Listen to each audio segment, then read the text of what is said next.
Good morning, money magnets. It's your Uncle Charters. I'm going to look at futures, Nasdaq, and the gold, and potential double bottom here for the futures from last Friday's candle. Yesterday, big bounce, but it ended with an inside candle setup with yesterday's candle closing and trading within the range of the preceding candle from last Friday. And now today, we opened above the 5 daily moving average. Is there more of a bounce to be had is the question. I'm watching for this potential cup. It could be that futures is in the handle phase right now, but one of the rules for cup and handle patterns is that it don't retrace further than the 50%. It's currently above it right now, so it's not looking too good for the bears, but it's not over yet. We'll have to see what happens today. I do have support at 63.70, 63.58, and 63.54. The 5 daily moving average is around 63.52. We need to watch out for those levels to see if the bears can turn things around. They need to get it back below that 50% retracement level at 63.54 and definitely back below the 5 DMA at 63.52. If these levels can fail, I would look to short.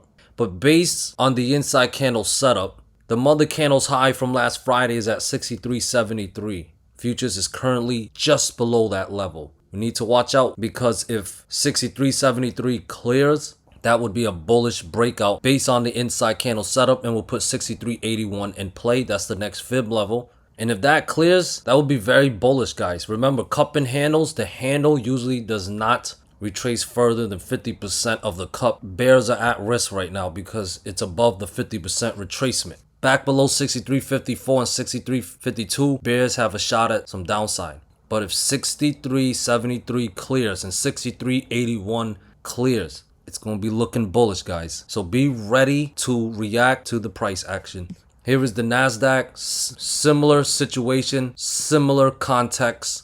However, there's no inside candle setup here. But we still have the fib level at 23.324. As long as above it, Nasdaq is bullish. Now I zoom out here and I have this up trend line. It looks like that drop from last Friday went and hit the area of liquidity, and then we recaptured that trend line. That's a false breakdown setup. So I would stay bullish above 23.324, and then the 5 DMA is at 23.282. I would stay bullish above those levels. If we lose those levels, for sure, I would look to short. And I would be bearish on the Nasdaq with 23.201, 23.026 or lower in play. But if we're above it, we're bullish, and clearing 23.447 would be bullish follow through. And we'll put 23.599 and 23.845 all back in play. Here is the gold.